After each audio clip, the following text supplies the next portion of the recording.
Di video kali ini kita akan lanjutkan kembali materinya. Sekarang dari buku paket Matematika Tingkat Lanjut SMA kelas 11 ya, halaman 290 sampai dengan 297. Yang mana nanti kita akan berkenalan dengan fungsi non aljabar ya.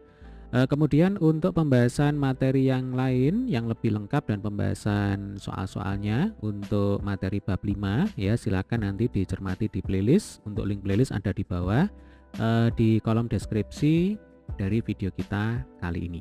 Baik, fungsi non aljabar. Nah, apa sih yang dimaksud dengan fungsi non aljabar? Jadi pada subbab ini kita akan belajar tentang fungsi non aljabar. Ya, nanti ada 4 fungsi non aljabar yang akan kita pelajari. Nah, secara sederhana ya, fungsi non aljabar ini dapat dipahami sebagai sebuah fungsi yang tidak dapat dinyatakan dengan operasi aljabar yang meliputi operasi penjumlahan, pengurangan, perkalian, dan pembagian. Nah, beberapa fungsi yang termasuk dalam fungsi non aljabar yang akan kita pelajari pada subbab kali ini termasuk di dalamnya yaitu yang pertama fungsi eksponensial, kemudian yang kedua fungsi nilai mutlak. Nanti yang ketiga kita juga akan belajar tentang fungsi tangga, dan yang keempat ya kita nanti akan belajar tentang fungsi piecewise. Nah, sekarang kita belajar fungsi non aljabar yang pertama yaitu fungsi eksponensial ya. Pemodelan fungsi eksponensial. Ingat, eksponen itu artinya pangkat. Jadi ya, coba kita baca bersama-sama. Pada subbab ini kita akan fokus pada pemodelan yang memanfaatkan fungsi eksponensial. Sebelumnya kita simak definisi dari fungsi eksponensial. Setelah itu kita akan ikuti beberapa contoh beserta alternatif penyelesaiannya sebelum mencoba beberapa persoalan yang serupa ya. Oke, di sini kita punya definisi 5.8. Definisi fungsi eksponensial. Jadi, untuk sembarang nilai X atau X elemen bilangan real ya, berarti boleh positif, boleh negatif, boleh bilangan bulat, boleh bilangan pecahan ya. Fungsi eksponensial didefinisikan sebagai fungsi yang memenuhi bentuk berikut. Fx sama dengan A kali B pangkat X. Jadi istilahnya ini adalah bentuk umum dari fungsi eksponensial. Yang mana di sini ada syaratnya ya. Jadi A itu tidak boleh bernilai sama dengan 0. Ya, sebab kalau A di sini sama dengan 0, maka nanti Fx itu sama dengan 0. Ya, karena 0 dikalikan dengan bilangan berapapun termasuk 0 dikalikan dengan B pangkat X itu hasilnya akan sama dengan 0. Lalu untuk B-nya ya, ini harus lebih dari 0 dan tidak boleh bernilai sama dengan 1. Berarti harus berupa bilangan positif ya, kecuali sama dengan 1. Sebab kalau 1 dipangkatkan bilangan berapapun ya sama dengan 1. Nanti artinya 1 kali A berarti sama dengan A. Nah, Fx sama dengan A itu bukan merupakan fungsi eksponensial gitu. Makanya ada syarat seperti ini. Nah, untuk lebih memahami penerapan fungsi eksponensial, sekarang perhatikan contoh berikut ini. Kita punya contoh 5.18. Penerapan dalam bidang biologi. Misalkan sebuah bakteri berkembang biak dengan mengikuti pola eksponensial yaitu J0 kali 2 pangkat T, yang mana J0 menyatakan jumlah bakteri awal ya, atau jumlah bakteri saat T sama dengan 0, dan T menyatakan waktu mestinya ini ya, bukan menyatakan menit. Nah, jadi T itu menyatakan waktu, satuannya dalam menit. Nah, misalkan pada sebuah permukaan terdapat bakteri tersebut sebanyak 100 bakteri. Tentukan banyak bakteri yang ada pada permukaan tersebut setelah 10 menit.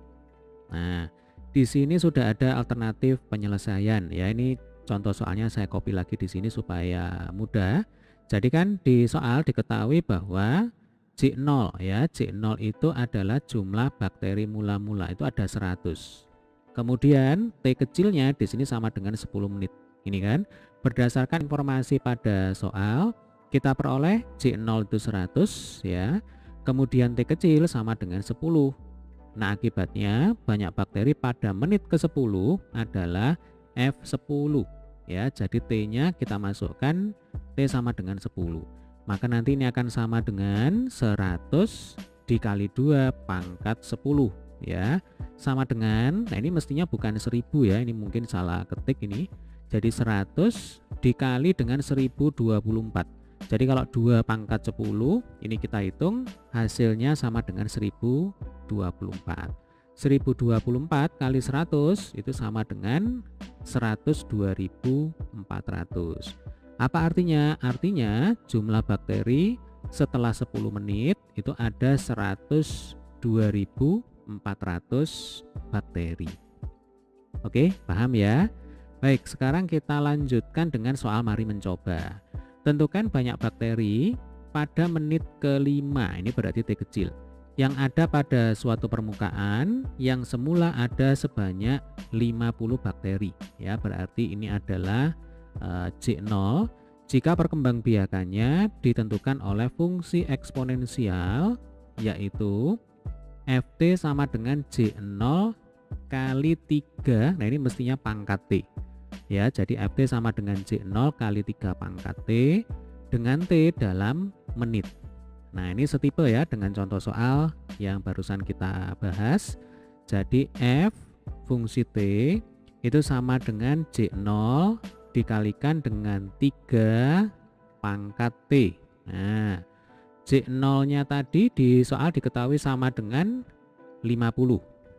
Ya, Dek ya. Kemudian ini kita kalikan dengan 3 pangkat T. Nah, berarti 3 pangkat 5 ya. Nah, 3 pangkat 5 itu kan sama dengan berapa? Kalau dihitung ya, 3 pangkat 5 itu berarti 3 kali 3 kali 3 kali 3 kali 3. Nah, sama dengan 243. Berarti ini 50 dikalikan 243. Nanti kalau kita hitung ya Dek ya, hasilnya adalah 12.150. Ini saya hitung dengan menggunakan kalkulator ya supaya cepat. Nah, apa artinya? Artinya jumlah bakteri ya pada sebuah atau pada suatu permukaan setelah 5 menit itu ada 12.150 bakteri. Bagaimana? Sampai sini bisa dipahami ya? Nah, sekarang kita akan lanjutkan dengan fungsi non-aljabar yang kedua, yaitu fungsi nilai mutlak ya. Pemodelan fungsi nilai mutlak. Dalam bagian ini kita akan belajar pemodelan matematika yang memanfaatkan konsep nilai mutlak. Paling tidak ada beberapa persoalan yang terkait dengan nilai mutlak, termasuk yang berkaitan dengan jarak dan penerapan di bidang fisika ya. Oke, di sini kita punya definisi 5.9, bentuk-bentuk fungsi nilai mutlak. Nah, sebelum kita lanjutkan ya, jadi prinsipnya fungsi nilai mutlak itu adalah sebuah fungsi yang bersifat mengubah bilangan negatif menjadi bilangan positif.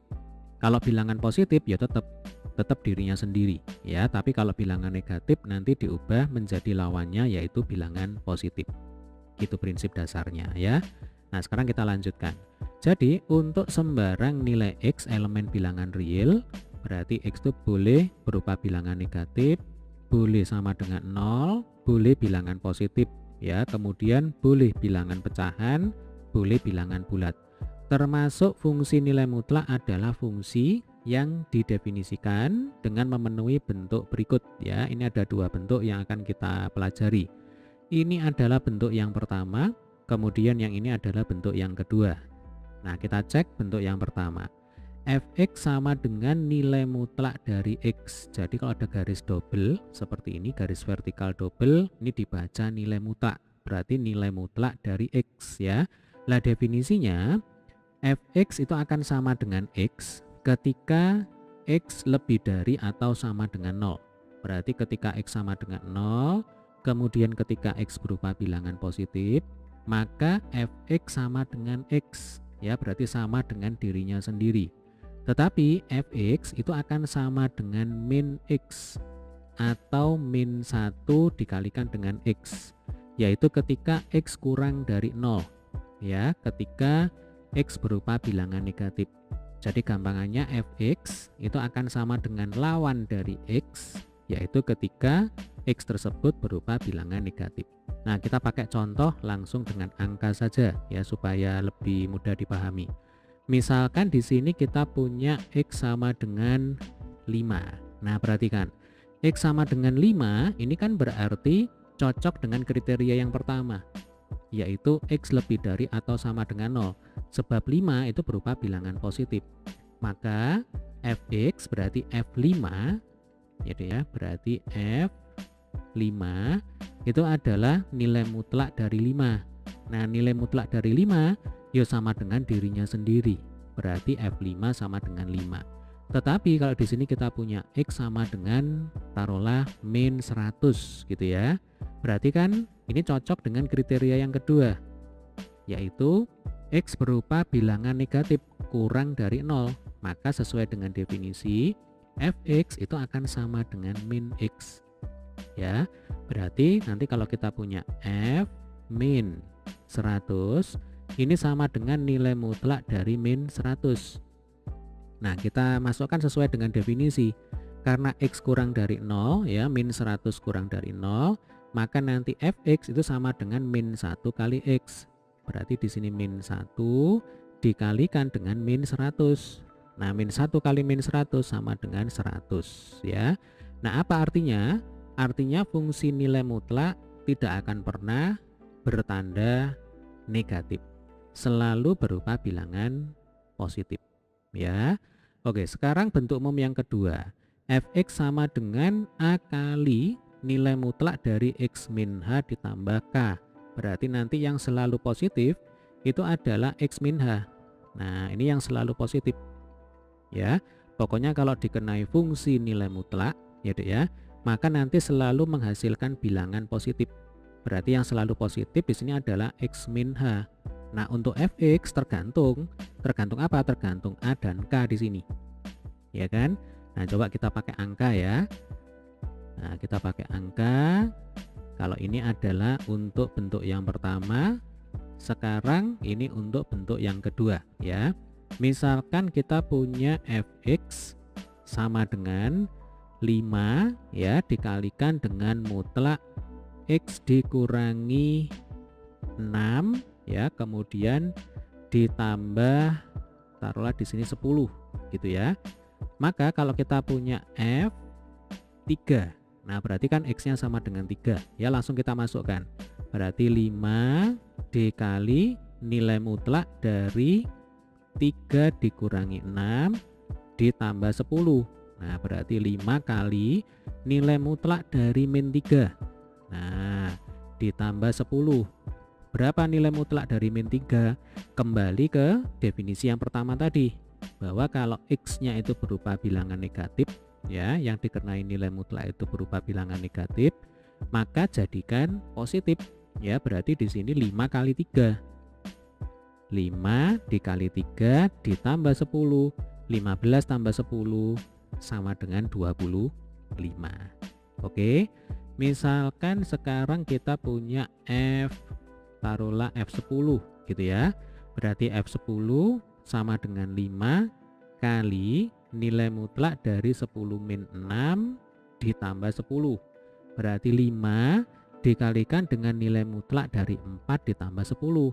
Nah, nilai mutlak dari 4 ya sama dengan dirinya sendiri, karena 4 itu adalah bilangan positif lebih dari atau sama dengan 0 ya, cocok dengan kriteria yang pertama, yaitu fx sama dengan x ketika x-nya itu lebih dari atau sama dengan 0. Berarti nilai mutlak dari 4 ya sama dengan 4. Maka langsung aja ini kita tulis 5 kali 4 ditambah 10. 5 kali 4 20 ditambah 10 sama dengan 30. Gitu ya. Sampai sini bisa dipahami ya, Dek ya. Nah, setelah mencermati beberapa bentuk fungsi nilai mutlak, kita akan mempelajari bagaimanakah penerapan dari konsep fungsi nilai mutlak tersebut dalam beberapa fenomena ya. Di awal tadi ketika kita belajar tentang fungsi nilai mutlak ya, sudah kita singgung bahwa konsep fungsi nilai mutlak itu dapat diterapkan dalam hal jarak ya kan. Karena yang namanya jarak tidak mungkin bertanda negatif jarak itu pasti positif. Kemudian ada beberapa contoh yang lain lagi, yaitu misalkan kalau kita bicara umur ya. Yang namanya umur itu selalu positif, berarti cocok dengan nilai mutlak ya. Tidak ada orang yang akan mengatakan bahwa umurnya minus 30 tahun. Yang ada pasti plus 30 tahun ya. Berapa umurmu? Oh, umurku minus 16 tahun. Nah, tidak ada yang seperti itu ya. Kemudian contoh selanjutnya adalah kalau kita bicara massa benda. Nah, jadi kalau di fisika semua benda pasti punya massa ya, satuannya dalam kilogram. Massa benda itu juga tidak mungkin bertanda negatif, pasti positif. Oke. Nah, sekarang kita lanjutkan dengan contoh 5.19. Ya, ini terkait dengan konsep jarak. Robi mengendarai mobil dari rumahnya yang berada di samping jalan raya. Lihat gambar 5.33. Ya, ilustrasi perjalanan Robi. Dia mengendarai mobilnya menuju ke kampus dan melewati rumah neneknya. Perhatikan, jadi ini adalah rumah Robi, kemudian ini adalah kampus ya, kampusnya Robi. Kemudian yang warna hijau ini adalah rumah neneknya Robi ya. Nah, jarak rumahnya ke rumah neneknya adalah 30 km. Berarti dari sini ke sini itu jaraknya 30 km. Lalu jarak dari kampus ke rumah neneknya Robi itu juga sama dengan 30 km. Ya, ini 30 km, ini juga 30 km. Nah, dengan kata lain, rumah nenek ya Dek ya, tepat berada di pertengahan antara rumah Robi dan kampus. Jadi jarak rumah Robi ke kampus itu sama dengan 60 km. Baik, selanjutnya untuk soal yang A.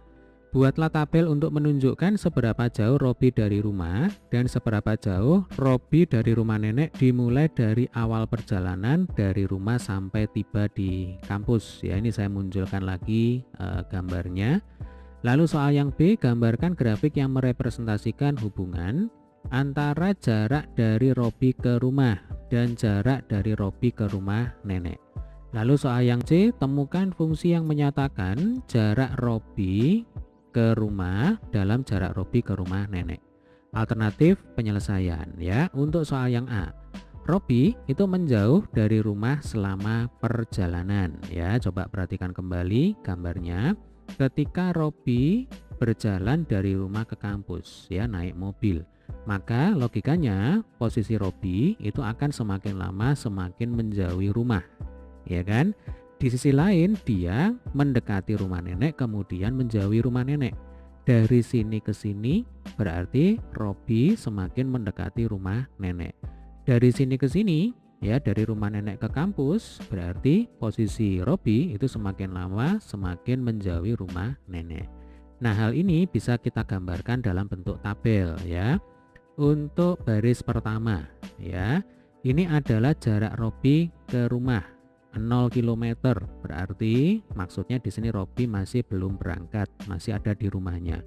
Kemudian 10 km. Nah, kira-kira ada di sini. 20 km.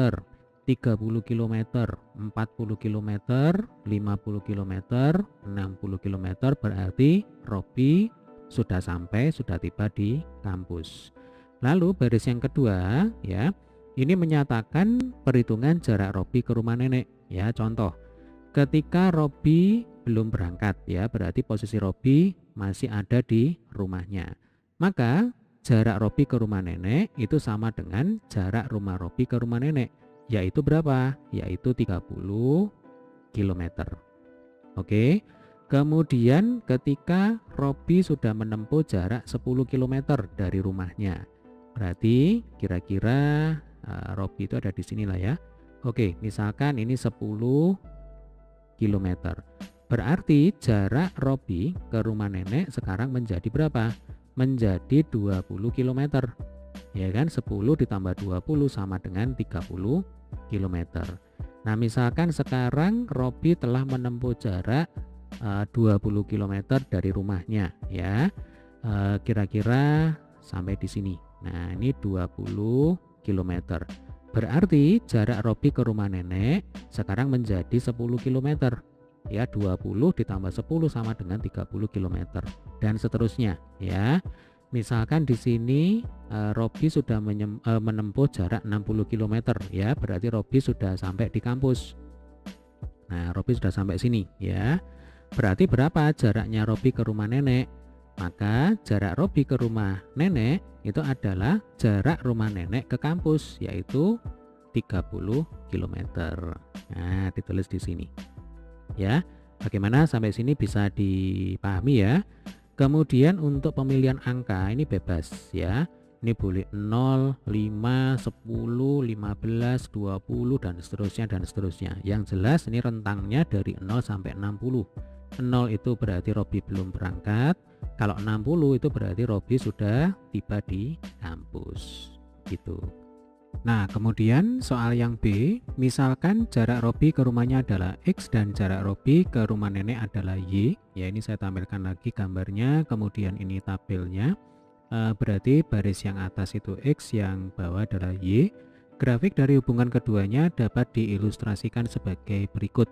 Jadi, ini kan mestinya mula-mula kosong ya. Ini ada sumbu X, kemudian ada sumbu Y. Lalu ini di sini ada pasangan berurutan ya. Ini X, Y, ini X, Y. Jadi ada 1, 2, 3, 4, 5, 6, 7 titik. Nah, tinggal kita pindahkan ke sini, tinggal kita gambar ya. Untuk koordinat titik yang pertama adalah 0,30 ya kan. Kemudian titik yang kedua yaitu 10,20. Nah, ini 10,20. Kemudian titik yang ketiga yaitu 20,10. Lalu titik yang keempat 30,0, titik yang kelima 40,10 ya. Oke, kemudian titik selanjutnya adalah 50,20. Nah, ini 50,20. Kemudian titik yang terakhir adalah 60,30. Nah, baru nanti kita hubungkan dengan garis lurus sehingga hasilnya itu kira-kira seperti ini. Gitu ya. Gampang ya. Nah, selanjutnya untuk soal yang C. Fungsi yang dapat merepresentasikan hubungan tersebut dapat dinyatakan sebagai f(x) sama dengan nilai mutlak dari x min 30. Nah, adik-adik, untuk menemukan fungsi nilai mutlak ini nanti kita akan bahas lebih detail di contoh soal berikutnya ya. Nah, namun di sini perlu kita perhatikan bahwa nilai tersebut hanya dibatasi untuk 0 kurang dari atau sama dengan x kurang dari atau sama dengan 60. Nah, interval ini atau batas ini itu dikarenakan jarak antara rumah ke kampus itu adalah 60 km. Sehingga fungsi f(x) itu terdefinisi untuk x antara 0 sampai dengan 60 km. Gitu pemahamannya. Oke. Nah, sekarang kita lanjutkan dengan soal mari mencoba. Rudi berjalan dari rumahnya yang berada di samping jalan raya serupa dengan ilustrasi pada gambar 5.33 ya. Jadi soalnya setipe dengan contoh soal yang barusan kita bahas. Rudi berjalan menyusuri trotoar di samping jalan raya tersebut untuk menuju ke salah satu pusat perbelanjaan. Jarak rumahnya ke pusat perbelanjaan tersebut 50 km. Ya, kalau tadi Robi ke kampus, sekarang Rudi ke mall ya, ke salah satu pusat perbelanjaan. Di tengah-tengah antara pusat perbelanjaan dan rumah Rudi terdapat warung nasi Padang kesukaannya. Nah, pertanyaan yang A.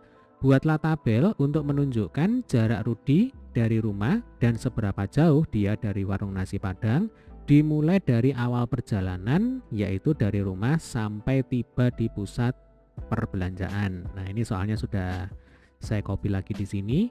Kemudian ini adalah ilustrasinya ya. Jadi ini adalah rumahnya Rudi. Kemudian ini adalah mall ya, pusat perbelanjaan. Antara rumah Rudi dan mall terdapat warung nasi Padang. Nah, ini tepat di tengah-tengah.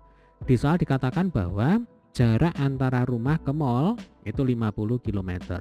Maka kesimpulannya jarak dari rumah ke warung nasi Padang ini adalah 25 km ya kan. Jadi 50 dibagi 2. Demikian juga jarak dari warung ke mall ini sama dengan 25 km. Nah, sehingga di sini tinggal kita buatkan tabelnya ya. Persis sama seperti yang tadi. Jadi baris yang pertama ini menunjukkan jarak Rudi ke rumahnya. Jarak Rudi ke rumah. Nah, kemudian baris kedua di sini menunjukkan jarak Rudi ke warung nasi Padang gitu ya. Untuk jarak Rudi ke rumah ini berarti dimulai dari 0 ya sampai dengan yang paling jauh, yaitu ketika Rudi sudah tiba di mall ya. Berarti ini yang paling jauh adalah 50 km. Nah, kemudian ini tinggal kita pilih ya. Untuk interval 0 sampai 50 ya, kita pilih angka yang gampang-gampang aja. Jadi ini 10, kemudian 20, 25, lalu 30, kemudian 40 gitu ya. Untuk pemilihan angkanya di sini sebenarnya bebas ya, tapi sebisa mungkin yang tidak mempersulit kita untuk menghitung ya. Oke, selanjutnya kita akan hitung jarak Rudi ke warung, yaitu ketika jarak Rudi ke rumah 0. Berarti logikanya Rudi itu masih belum berangkat karena dia masih berada di rumah. Maka jarak Rudi ke warung itu akan sama dengan jarak rumah ke warung, yaitu 25 km. Nah, tinggal kita tulis di sini. Kemudian ketika jarak Rudi ke rumah 10 km, berarti dia sudah memulai perjalanan ya. Nah, ini jaraknya 10 km. Berarti jarak Rudi ke warung sekarang menjadi 25 dikurangi 10, yaitu 15 km. Kemudian ketika, nah ini saya hapus dulu ya. Jarak Rudi ke rumah sekarang 20 km. Nah, kira-kira sampai sinilah ya. Oke, ini 20 km. Berarti jarak Rudi ke warung sekarang tinggal 5 km ya, Dek ya.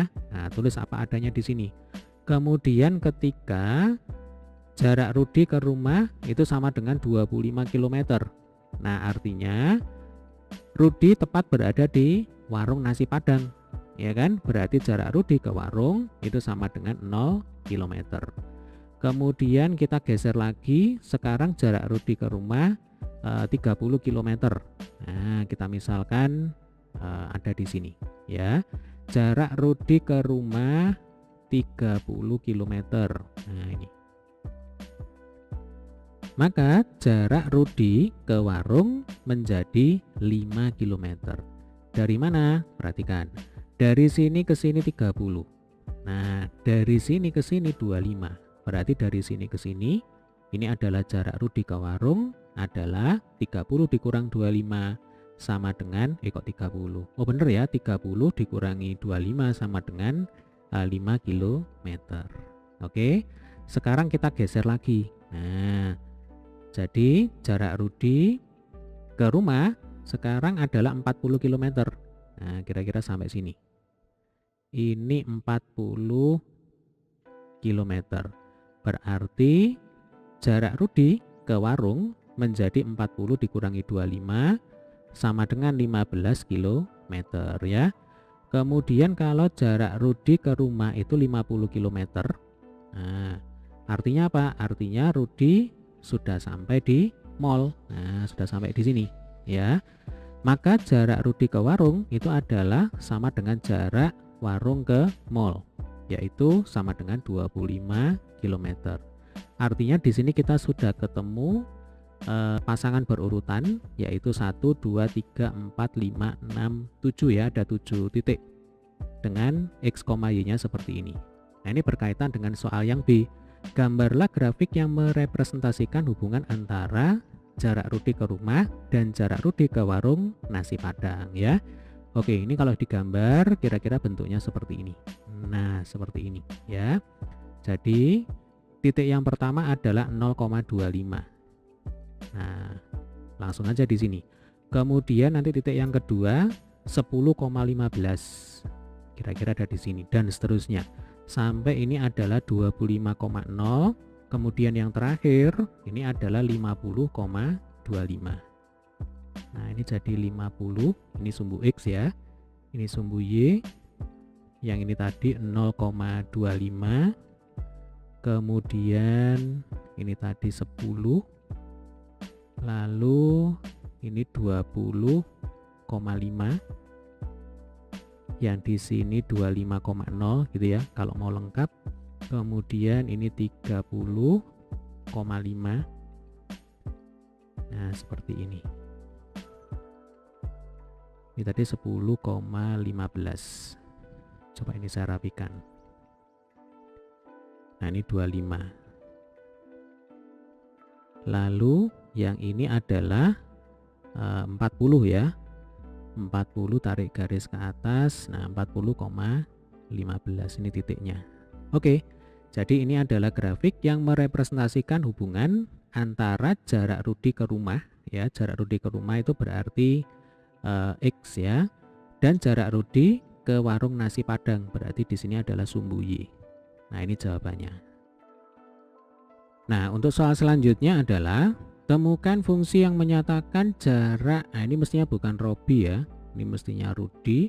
Jarak Rudi ke warung nasi Padang dalam jarak Rudi ke rumah. Nah, adik-adik, jarak Rudi ke warung nasi Padang ini bisa kita misalkan sebagai nilai Y-nya, yaitu Y sama dengan Fx. Nah, untuk X-nya di sini menyatakan jarak Rudi ke rumah ya. Kemudian berdasarkan tabel yang tadi sudah kita buat ya. Jadi ini X, yang ini Y. Kemudian berdasarkan grafik yang tadi juga sudah kita gambar ya. Maka di sini bisa kita simpulkan bahwa fungsi Fx yang ditanyakan itu adalah nilai mutlak dari X dikurangi 25 ya. Kemudian fungsi ini terdefinisi untuk X antara 0 sampai dengan 50. Atau bisa kita tuliskan 0 kurang dari atau sama dengan X kurang dari atau sama dengan 50. Nah, bagaimana cara menemukan fungsi Fx ya? Nanti kita akan bahas di contoh selanjutnya, yaitu contoh 5.20 ya. Kemudian untuk interval, nah ini sekali lagi saya ingatkan bahwa angka 50 di sini diambil dari jarak rumah Rudi ke pusat perbelanjaan. Jadi istilahnya 50 km itu adalah jarak maksimum yang ditempuh oleh Rudi dari rumahnya menuju ke pusat perbelanjaan. Gitu maksudnya ya. Oke, sekarang kita masuk ke contoh 5.20. Pantulan cahaya. Pada sebuah pameran di museum, terdapat dekorasi cahaya yang melibatkan beberapa lampu. Satu buah lampu ditempelkan pada dinding ya, sambil kita perhatikan gambar 5.36 yang berjarak 10 meter dari lantai. Berarti istilahnya 10 meter di sini adalah ketinggian lampu. Nah, lampunya ada di sini. Cahaya lampu ini diarahkan ke sebuah cermin yang berjarak 15 meter dari dinding tersebut. Kemudian memantulkan cahaya ke dinding yang lain yang berjarak 8,5 meter dari cermin tersebut. Jadi di sini ada lampu, kemudian di sini ada cermin. Nah, ini cermin.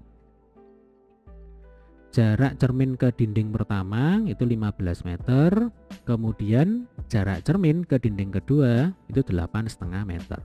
Untuk lebih jelas silakan perhatikan pada gambar 5.36 ya, ini gambarnya.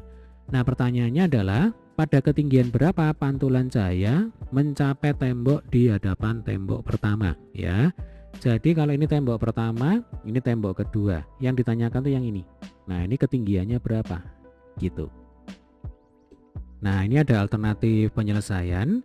Kita akan menggunakan fungsi nilai mutlak dalam bentuk Fx sama dengan A kali mutlak X min H ditambah dengan K ya. Ini adalah bentuk umum dari fungsi nilai mutlak yang kedua yang tadi sudah kita bahas di awal-awal video.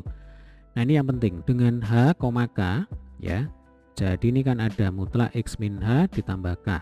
Nah, ternyata H, K itu adalah titik puncak dari grafik fungsi nilai mutlaknya.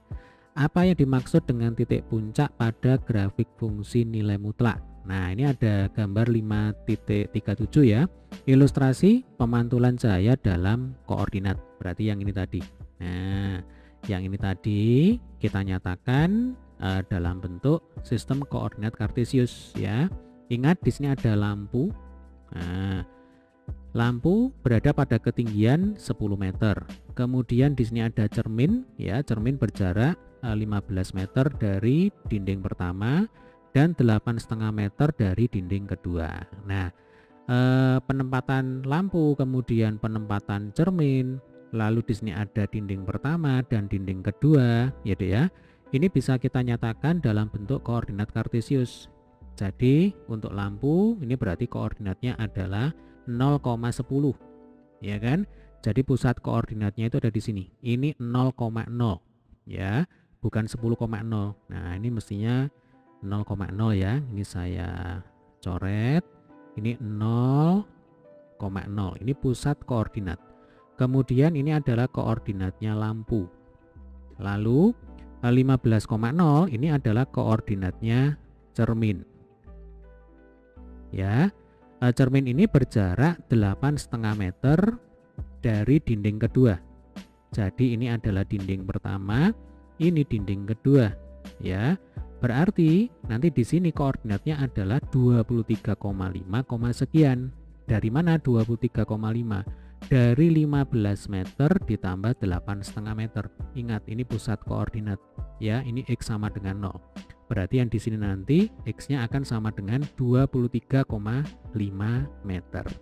Nah, pertanyaannya adalah di sini Y-nya itu berapa? Ya kan? Nah, ini yang ditanyakan. Nah, selanjutnya karena titik puncaknya adalah, nah ini mestinya bukan 0,15 ya Dek ya. Yang benar ini 15,0. Nah, coba perhatikan. Jadi ini adalah koordinat titik puncak. Jadi disebut titik puncak boleh, disebut titik patah juga boleh ya. Yang mana ini koordinatnya adalah 15,0 bukan 0,15. Nah, ini saya ganti aja ya. Ini saya coret. Nah, saya ganti yang benar yaitu 15,0. Dengan cara substitusi kita akan peroleh fx sama dengan a kali mutlak x min 15 ditambah 0. Jadi ingat, bentuk umum dari fungsi nilai mutlak yang kedua adalah fx sama dengan a kali mutlak x min h ditambah dengan k. Yang mana h, k ya Dek ya, ini adalah koordinat titik puncak. Nah, sehingga di sini hanya sama dengan 15, ya kan? Kemudian k-nya sama dengan 0 karena titik puncaknya ada di koordinat 15,0 gitu.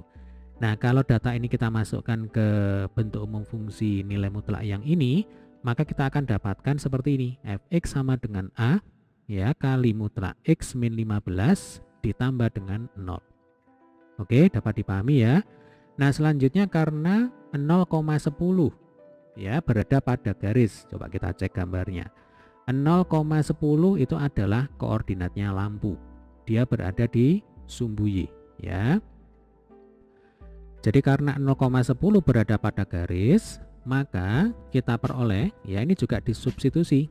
Jadi Y-nya atau Fx-nya itu 10, ya Dek ya. 10 sama dengan A dikalikan dengan mutlak X min 15. X-nya adalah 0, berarti 0 dikurang 15 ya. Akibatnya nilai dari A, nah ini mestinya nilai dari A ya. Oke, ini ketikanya kurang. Jadi akibatnya nilai A adalah 2/3. Nah, coba perhatikan. Jadi 10 itu sama dengan A kali mutlak dari 0 min 15 ya. 0 dikurang 15 itu sama dengan negatif 15. Berarti 10 sama dengan A kali nilai mutlak dari minus 15. Ya, bilangan negatif kalau dikenai nilai mutlak menjadi positif. Itu konsepnya. Berarti ini A kali 15 sama dengan 10. Kemudian ini kalau kita sederhanakan ya, kiri kanan kita bagi dengan 5. Berarti ini 2, yang ini 3. Maka nanti kita akan dapatkan nilainya A itu sama dengan 2/3. Nah, gitu caranya ya. Oleh karena itu persamaan nilai mutlak yang diinginkan atau yang dicari adalah Fx sama dengan 2/3 dikalikan dengan nilai mutlak dari X min 15 gitu ya. Berdasarkan persamaan ini kita dapat menentukan pada ketinggian berapa sinar lampu mencapai tembok dengan cara mensubstitusikan X. Nah, ini bukan 2,35 ya. Yang benar adalah 23,5 ke dalam fungsi. Nah, coba kita cek gambarnya ya. Jadi ini kan koordinatnya 23,5, sekian.